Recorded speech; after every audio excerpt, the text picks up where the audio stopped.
नमस्कार. श्री परमानंद स्वामी लिखित कृष्ण सखा माझा भाग 5 हे पुस्तक आपण वाचत आहोत.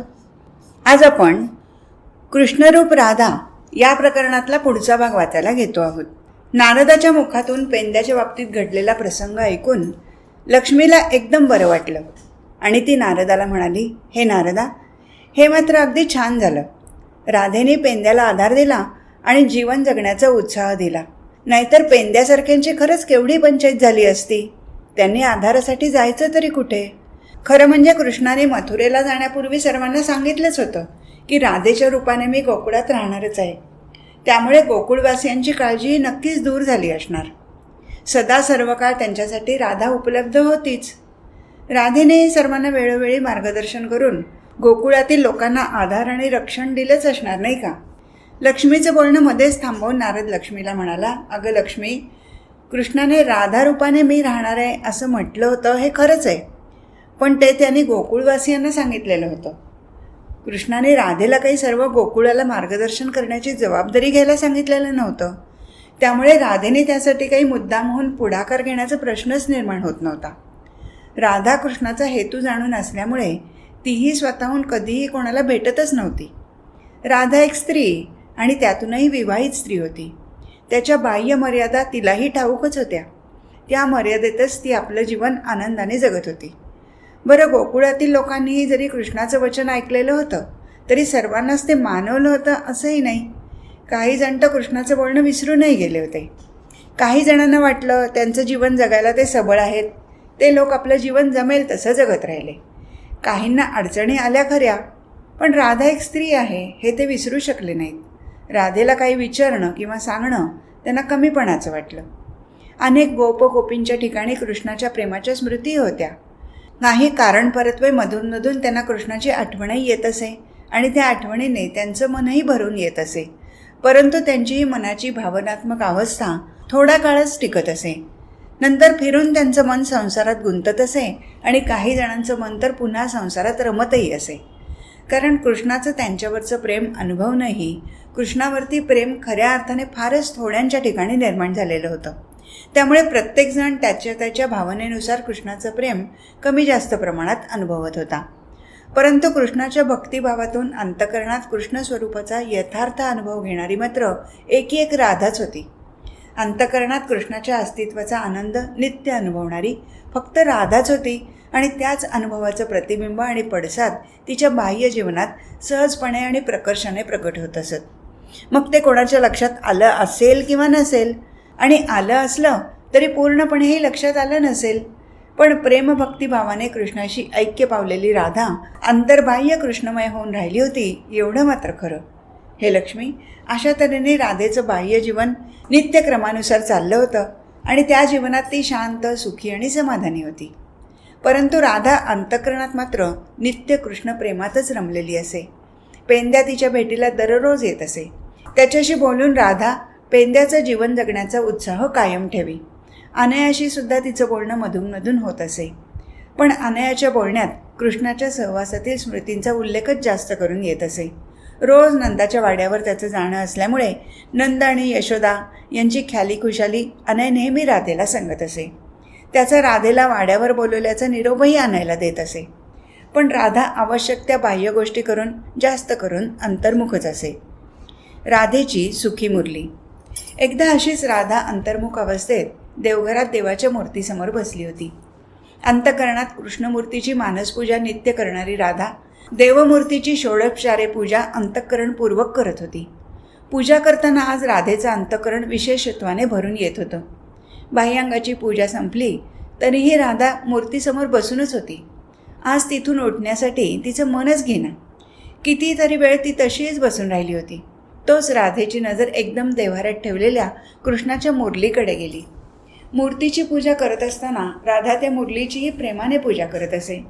राधेसाठी ती मुरली केवळ कृष्णाचं स्मृतिचिन्ह नव्हती, तर कृष्णाच्या अंतःकरणातील स्वानंदाच्या नादाचे निनाद प्रकट करणारी, कृष्णाने प्रेमभराने आपल्या हृदयाशी धरलेली आणि कृष्णाच्या आदरांना प्रेमाने बिलगून राहण्याचं भाग्य लाभलेली अशी ती मुरली म्हणजे कृष्णाची प्रिय सखीच होती. आज त्या मुरलीला पाहून राधेला विशेष आनंद होत होता. तिच्या मनात एकदम एक विचार आला की ही मुरली जशी कृष्णाची प्रिय सखी आहे तशी मी सुद्धा कृष्णाची प्रिय सखी आहेच की. कारण कृष्ण हा माझा अत्यंत प्रिय सखा होऊन राहिलेला आहे. मग माझं आणि या मुरलीचं सुद्धा सख्य असलंच पाहिजे. मी तर त्या मुरलीचं सख्यत्व अनुभवण्याऐवजी तिची रोज नुसती पूजाच करत बसले आहे. अरे, मी तर या कृष्णाच्या सखीला त्याच्या दुसऱ्या सखीपासून दूरच ठेवत आहे. हे बरोबर नाही. कृष्णाच्या 2 प्रिय सख्यांचंही सख्यत्व झालंच पाहिजे.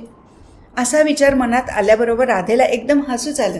ती अगदी मोकळेपणाने हसली आणि तिने ती मुरली उचलून आपल्या हातात घेतली. त्या मुरलीच्या स्पर्शानेच राधेचं सर्वांग मोहरून आलं.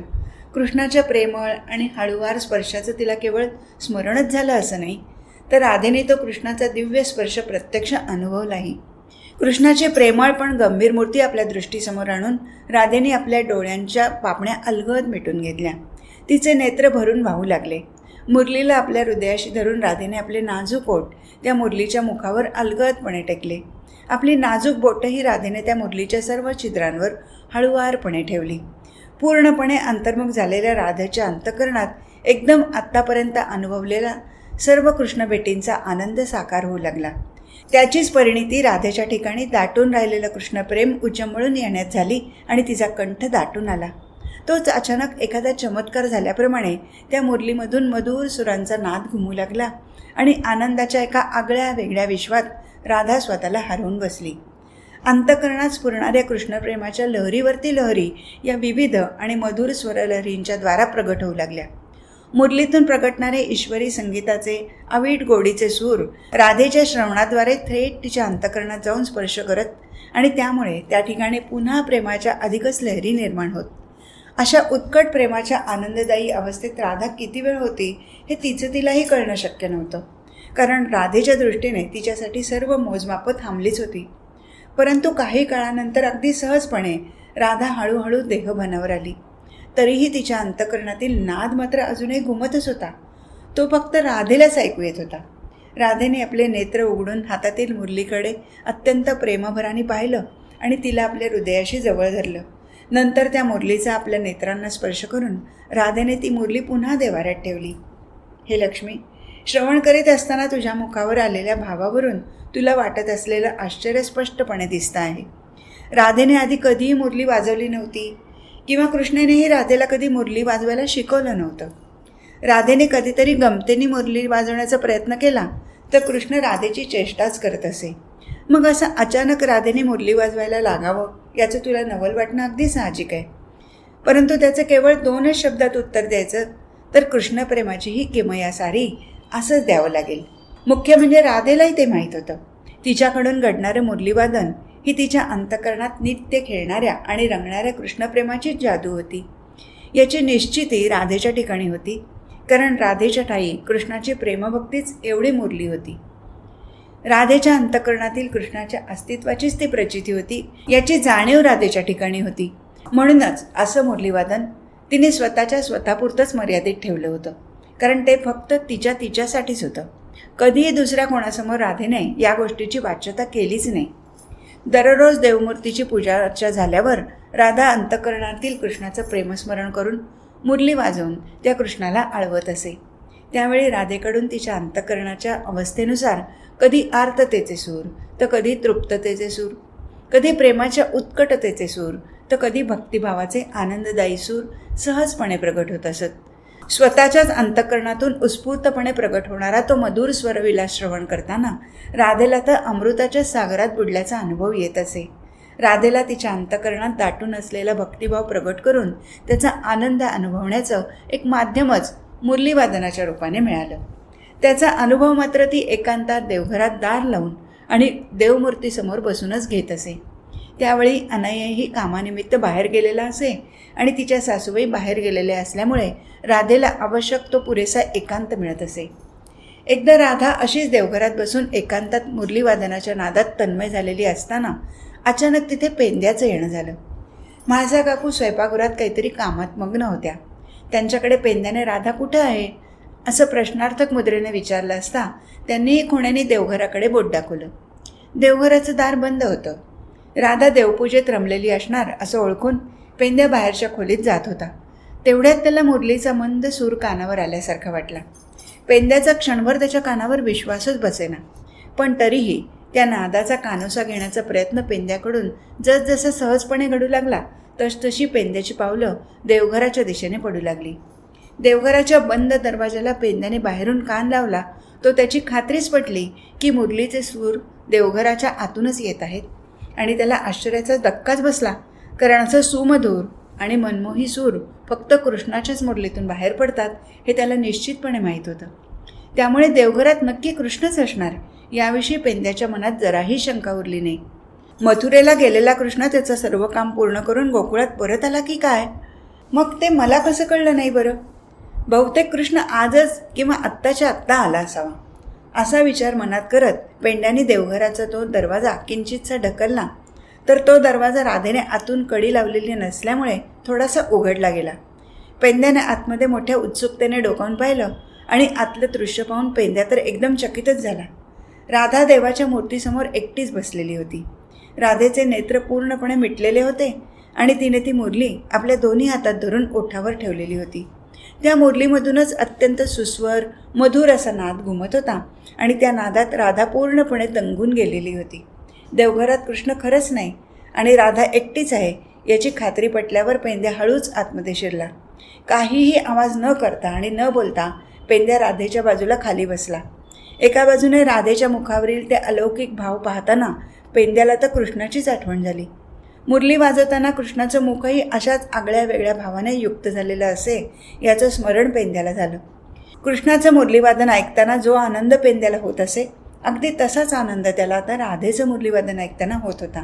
राधेच्या रूपाने कृष्णालाच जणू आपण पाहत आहोत असा भाव पेंद्याला आला आणि त्याने मनोभावे हात जोडून राधेला नमस्कार केला.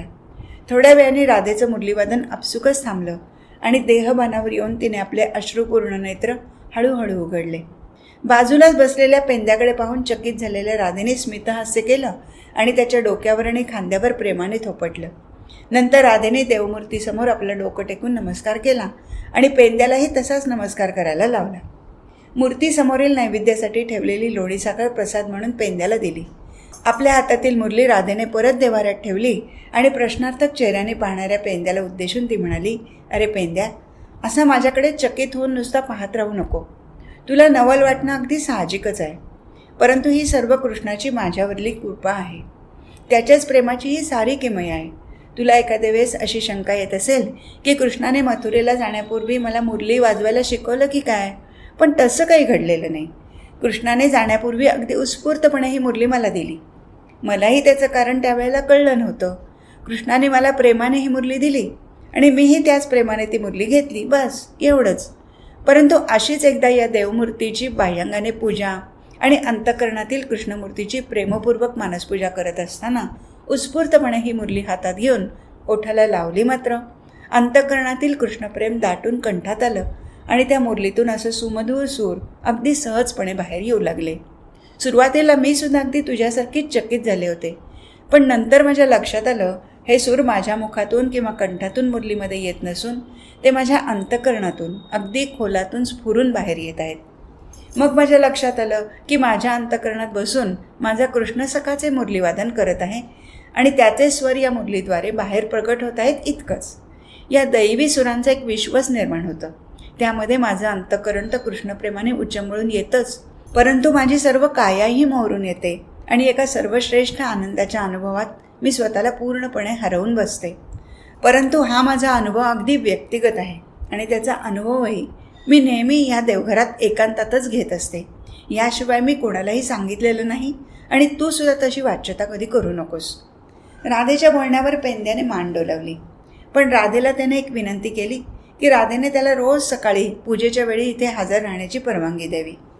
परंतु राधेने किंचित हसूनही पेंद्याला तशी परवानगी मात्र दिली नाही.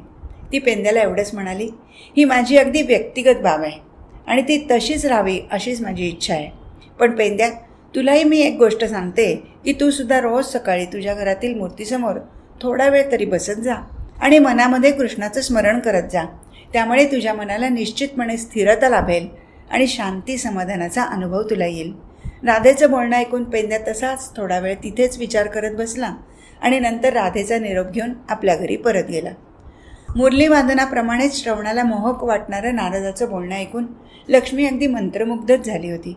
कृष्णाच्या महात्म्याने आणि राधेच्या कौतुकाने लक्ष्मीचं अंतःकरण भरून आलं होतं. त्या भरातच ती नारदाला म्हणाली, हे नारदा, ही तर राधेच्या कृष्णभक्तीची खरंच कमालच झाली. राधेकडून घडणारं मुरलीवादन आणि त्यामागील तू उलगडून दाखवलेलं रहस्य ही दोन्हीही अत्यंत रमणीयच आहेत. सगुण प्रेमभक्तीचंच हे महात्म्य आहे यात जराही शंका नाही.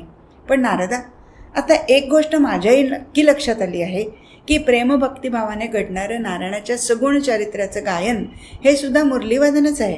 किंबहुना हेच असं मुरलीवादन आहे की जे नारायणाच्या कोणत्याही प्रेमभक्तीला निश्चितपणे करता येण्यासारखं आहे.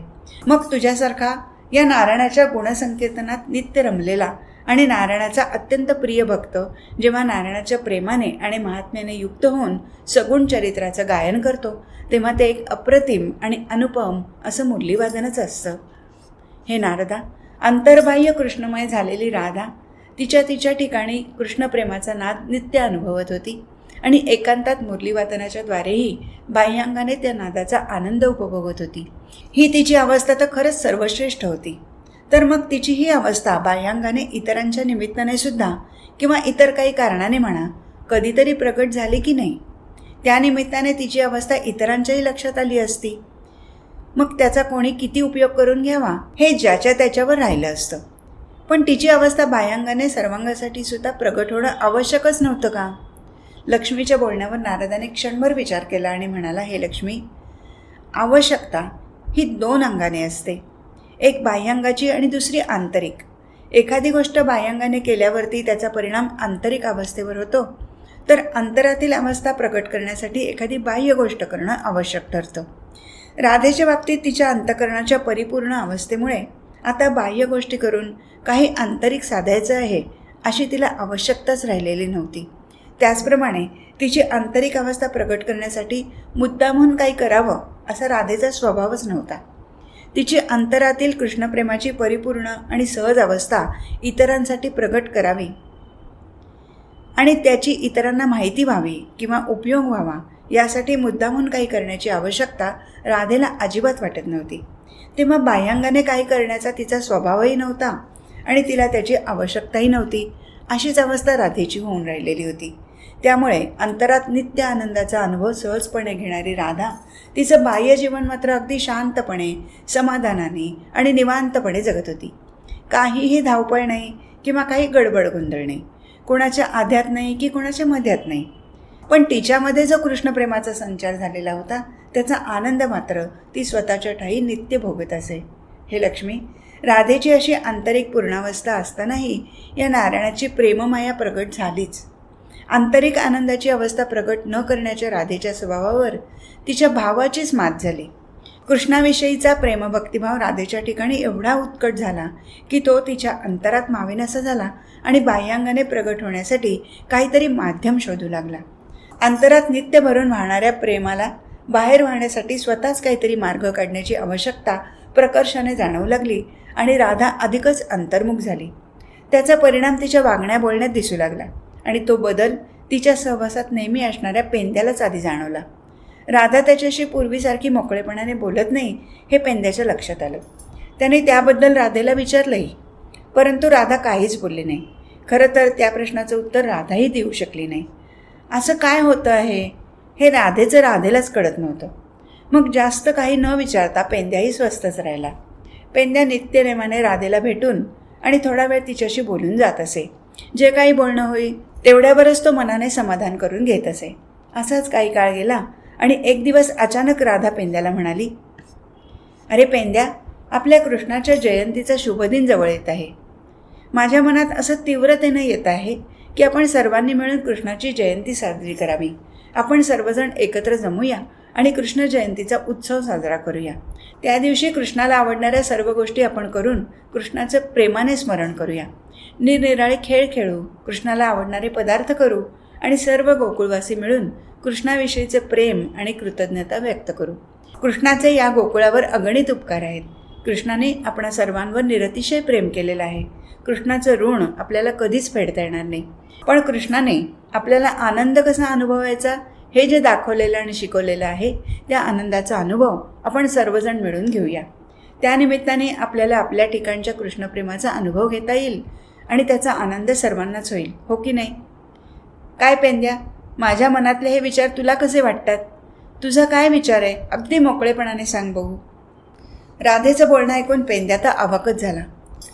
आश्चर्याने डोळे विस्फारून आणि राधेकडे एकटक पाहत तिचं बोलणं ऐकणाऱ्या पेंद्याचा त्याच्या कानावरती विश्वासच बसत नव्हता. राधा काय बोलते आहे आणि आपण काय ऐकत आहोत यावर त्याचा कितीतरी वेळ विश्वासच बसेना. पण नंतर जेव्हा तो भानावर आला तेव्हा मात्र पेंद्याच्या डोळ्यात एक वेगळीच चमक आली आणि त्याचा चेहरा हर्षाने फुलला. पेंद्या आता फक्त मोठ्यांदे ओरडायचंच काय तो बाकी राहिला होता. पण तरीही मोठ्या आवाजात पेंद्याकडून शब्द सहजपणे बाहेर आलेच. वा राधे वा, छान, एकदमच छान. काय मस्त कल्पना तुला सुचली आहे. आपण मानतो बुवा तुला. आता माझ्या लक्षात आलं की एवढे दिवस तू नेहमी गप्प गप्प का असायचीस ते. तुझ्या मनामध्ये हेच विचार सतत घोळत असणार आणि आज बोललीस ते मात्र अगदी आश्चर्याचा सुखद धक्का देणारं असं बोललीस. अगं राधे, पण प्रश्न असा आहे की हे सर्व जमायचं कसं?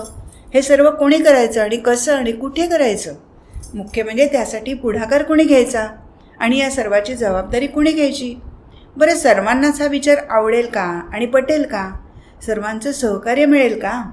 माझ्या मनात तर या विचारांचा आणि प्रश्नांचा नुसता गोंधळ उडून गेलेला आहे. तूच तो गोंधळ दूर कर बघू. पेंद्याची एकीकडे आनंदित पण तरीही दुसरीकडे गोंधळलेली अशी मनाची स्थिती पाहून राधेला गंमतच वाटली. पण तरीही ती मात्र गंभीरपणेच पेंद्याला म्हणाली, अरे पेंद्या, असा उगाचच गोंधळू नकोस आणि पुढे घडणाऱ्या गोष्टींची विनाकारण कल्पना करून आत्तापासून त्याची मनाला काळजी लावून घेऊ नको. आता आपण आपल्या प्रिय कृष्णाची जयंती साजरी करायची आपणच ठरवलं आहे ना.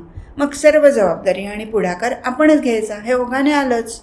आपल्याला जसं जमेल, जेवढं जमेल तेवढं आपण करू. सर्वांना तसं कळवू आणि त्यांना सहभागी होण्यासाठी विनंतीपूर्वक आमंत्रणही करू. मग पुढे काय आणि कसं घडेल ही तर त्या ईश्वराचीच मर्जी. जो तो ज्याच्या त्याच्या भावानुसार आणि स्वभावानुसार काय ते ठरवेल.